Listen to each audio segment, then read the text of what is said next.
Mutton pulao ఒక్కసారి ఇలా try చేసి చూడండి. మీకు చాలా నచ్చుతుంది. ఇది ఎలా చేసుకోవాలో చూద్దాం. ఒక ప్రెషర్ కుక్కర్‌లో 2 టేబుల్ స్పూన్‌ల ఆయిల్, అన్ని స్పైసెస్ ఏసి, ఒక సన్నగా తరిగిన ఉల్లిపాయ ఏసి, గోల్డెన్ బ్రౌన్ కలర్‌లో అయ్యేంత వరకు వేయించుకోవాలి. ఒక స్పూన్ అల్లం వెల్లుల్లి పేస్ట్ ఏసి, పచ్చి వాసన పోయేంత వరకు వేయించుకోవాలి. ఇందులో అరకిలో మటన్ ఏసి 2 నిమిషాలు హై ఫ్లేమ్‌లో వేయించుకోవాలి.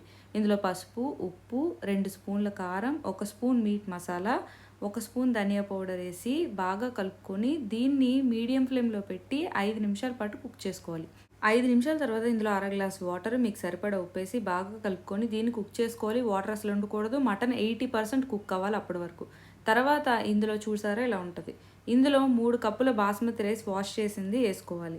ఏసుకొని దీన్ని బాగా కలుపుకొని దీనికి కప్పుకి కప్పున్నర నీళ్ళు, అంటే 4:30 కప్పుల నీళ్ళు, మీకు సరిపడా ఉప్పేసి బాగా కలుపుకొని కొన్ని కొత్తిమీర ఆకులు వేసుకొని బాగా కలుపుకొని ప్రెషర్ కుక్కర్ పెట్టుకోండి. హై ఫ్లేమ్ పెట్టి 3 విజిల్స్ వచ్చాక స్టవ్ ఆఫ్ చేసి మటన్ పులావ్‌ని వేడివేడిగా ఎంజాయ్ చేయండి.